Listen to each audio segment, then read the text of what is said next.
It seems like in this day and age of the internet, it's really easy to go from being a respected figure to a laughingstock almost overnight. Whether it's something from your past that gets dug up or it's in the moment self-inflicted. It happens to the best of us. Sometimes the backlash and hate isn't warranted, but sometimes it kinda is. Boogie2988 is a solid example of that. This is somebody that's considered a YouTube legend since he's been on the site since it was born. Long time he's been on YouTube. I feel like that kinda gives him a little bit of a pass. Not saying he doesn't get flamed on the daily, but I feel like it'd be a lot worse if he wasn't as much of a pioneer. What I'm saying is the criticism that he does get is very valid, and it goes back years. Like, this isn't recent criticism. So to start this whole trilogy, in 2018, a bunch of creators were called out for promoting a mental health platform called BetterHelp, claiming that these creators were profiting off mental health, which is valid, yeah. One of these creators was Boogie2988. BetterHelp is a mental health platform that provides online mental health services to people dealing with mental issues. On paper, it doesn't sound that bad of a company. I mean, we can have the conversation of whether it's okay to promote mental health services, aside from it being a good or bad service. The problem with BetterHelp in particular was that allegedly they priced their service unfairly, there were bad experiences with the app, paid reviews from actors, and ads that didn't correspond with the terms of service. They also received backlash for supposedly sharing its customers' personal data with Facebook, so just not a good platform at all, let alone being a platform for mental health. I don't remember this being that serious of a drama since everyone that was sponsored by them, including Boogie, terminated their partnership soon after they found out. But for Boogie, this was kind of like the beginning of his downfall, as I should say. At least from what I know, I don't pay attention to him, I'm just making this video. Later that month, following that ordeal, Boogie would be removed from a Dungeons & Dragons charity event due to backlash from LGBTQ activists because of what he said about gay marriage on a podcast, stating that it's not a good idea to allow gay people to get married right now and we should wait 10 or 20 years. So there isn't any hate or discourse towards gay people from people that are anti-gay marriage, which honestly, that take is gonna play a huge part in foreshadowing the rest of his career until now, which is like kind of one of the things that he does nowadays and gets a lot of heat for, is that he will have an opinion on something, but he kind of delivers it in a way to avoid backlash, and then he gets backlash anyways. He posted a thread on Twitter after getting kicked off, starting with, "So this week I got kicked off of a Dungeons & Dragons stream by the LGBTQ community, a stream I had never agreed to be on in the first place. How was your week going?" Followed by, "What was I gonna do? Okay, I roll for initiative even though I think maybe the way we rushed it in marriage equality is getting people killed and I hate that," in quotes. "I cast magic missile even though we shouldn't engage with Nazis on their level, we should rise above," also in quotes. And before everyone flips out again, I have since been educated why that throwaway thought on that podcast was wrong. I am glad you guys can get married, love ya. Just hate that bigots are killing you, but I guess line you said they were gonna either way. I don't think dude is anti-LGBTQ, I think that his brain works in a way where he does everything to avoid backlash, but then when he does get backlash for something that he says, he kind of fights it back. Even though it's like 3 or 4 people in his Twitter replies, it doesn't make anything better, it makes it worse. He has to understand, for someone as big as him on the internet, there's literally always gonna be people that disagree with everything you say, and there's gonna be people that constantly have you under a microscope. And like I said, I don't think he's anti-LGBTQ, I just think what he said was kind of dumb. And again, this is the beginning of like his controversy arc. It does get worse for him. 4 months later, he got into another controversy. I mean, this one is not as serious, but he's doing the thing again where he acknowledges what he did and then tries to fight the criticism instead of just ignoring it. Basically, he told some kid on Apex Legends if his parents aren't like together and they're divorced, he should take team leader. It's just so stupid.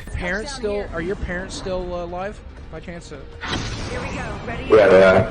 And are your parents still together? No. Okay, alright, so maybe I should take point then. What? Well, if your parents aren't together, then you probably come from a broken home. You're probably going to get real angry when you start losing, so, you know. I won last game, but that was my first game on. So he got some heat for it, and he went to Twitter to explain himself, and again fighting the criticism and hate, even though it's not making anything better for him, saying that it was like a stupid throwaway joke. I don't know if he knows this, but when you keep giving the criticism attention and making it even worse for yourself, you're just giving them more ammo, because now they know you're gonna see everything. All the replies, you're gonna see it. But if you're going out your way to say some wild stuff on a platform, then expect the criticism. Next one's kind of crazy. In April 2019, Boogie admitted to potentially committing tax fraud. He said that he buys Magic the Gathering cards for his channel, writes them off as a business expense, and then resells them without claiming the income on his taxes. And since the IRS states that income above $400 from self-employment must be reported, he just committed tax fraud and like admitted it on stream. I'll just let him explain this one. $55 loss to the government, which is good. Now, eventually, if I sell those cards, I have to pay income on the cards I sell if there's a paper trail. If I sell them to a friend for 20 bucks, none's the wiser. So, $500 tax write-off, and I get $600, $700, $800 worth of singles. Oh, there we go. You see? You see, it's a smart decision. I guess he found some sort of tax loophole, but then he just openly admitted it to the internet. Just not a very smart decision, you know? And then he took it to Twitter. I don't think I even gotta put it up anymore. It's kind of the same song and dance now. You get the point. From here on, it's kind of just the Boogie hate train gets bigger and bigger because he does something not very smart and then makes it worse for himself. Next, in June of 2019, Boogie faced criticism after clips from an older live stream of him making racist comments resurfaced. He said, quote unquote, "That's a lot of money, I guess, for a person of color, or is it not?" After receiving a $3 donation from a follower who would often donate to him on his stream with the message in quotes, "I am a black person." For I'm a black person. Sparkle, I'm glad to hear you're still black. And thanks for 2 months of support, man. That's a lot of money, I guess, for a person of color, or is it not? I don't know. But I have a gun that's also a USB drive. I don't think he even took to Twitter with this one. I couldn't find any tweets about this. That's all right though. Moving on to June 27th, 2019. He announced on Twitter that he bought a Tesla and people were congratulating him and all that. Following that announcement in early July on live stream, he sarcastically asked for money to help pay for the new car. Of course, pissing off some of his viewers that took the comment seriously, especially on Reddit. They were tearing him apart. So I tweeted out that I was not going to be able to afford this car. Reddit and Twitter lost their fucking minds. Oh, are you trying to manipulate people into giving you money? The answer is yes.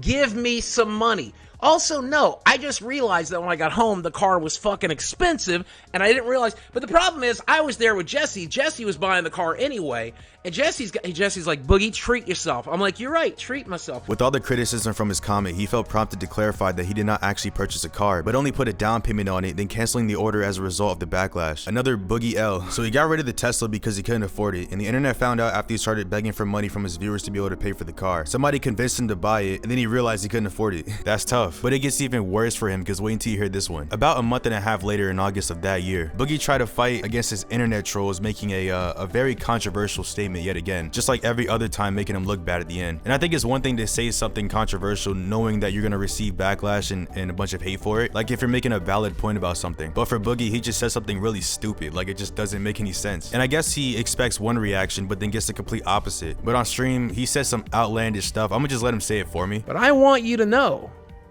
I think you are the lowest of the low. I think you are the worst of the worst. I think that there are rapists and Nazis out there who, even though they are rapists and Nazis, they are more redeemable than you because at least they're doing something they believe in. They may be pieces of garbage. They may be pieces of shit. They may harm other people, but at least they believe what they stand for. You stand for nothing. You stand for nothing. Even a disgusting piece of shit rapist is better than you. Even a piece of shit racist garbage Nazi is better than you. You are the worst. There's no way he expected that to go over right. Well, he saw the obvious hate coming, but this time he actually doubled down on his statement. The Joker in real life and want to watch the world burn. I do think these people are worse than Nazis. I do think these people are worse than rapists. I do think these are the worst people that exist in the world. If you don't like me because of that opinion, that's fine. But I can tell you this. Those people. I would rather meet a Nazi. I would rather meet a rapist than somebody out there who just enjoys destroying lives because it's their hobby. Boogie, what the actual is wrong with you? You said that the trolls online and the harassers online are worse than rapists and Nazis? What? And then of course you get called out on this and you spin it to, oh no, I wasn't talking about that. I was talking about the people that harassed and killed Christina Grimmie. That's what I was talking about. Okay, well, that person killed one person and that was pretty messed up. But you're saying you would rather talk to Nazis who killed 7 million people. Once Keemstar replied, he started backpedaling on his statement, and then later apologizing in the replies. Fast forwarding to a little bit later down the timeline. In September of 2020, Boogie began trending on Twitter after word got out that there was an ongoing beef between him and Frank Hassel, another creator who started harassing him over the span of several months. After suspecting Boogie was the cause of his channel's termination, Frank threatened to go to Boogie's house to, I guess, harass him. Keemstar interviewed both of them on Drama Alert, in which Boogie threatened to unalive Frank if he stepped on his property, which is wild, but honestly, I don't blame him. Oh, that's on your Twitter feed right now? Yes, that was me. I am in Dixonville right now, and I am in Fayetteville, Arkansas. All right, well, cool, man. Let me make it very clear. You should be very glad you didn't step on my property, okay? And I highly recommend you don't. It'll be the last decision you make. Okay, I've played around with you. I don't know what your obsession is with me. I don't know why you think I got your YouTube channel deleted. I don't know if it's because you're mad I got your subreddit deleted. I don't know who you are. I don't know what your problem is, but I have no problem fucking ending you if you come here.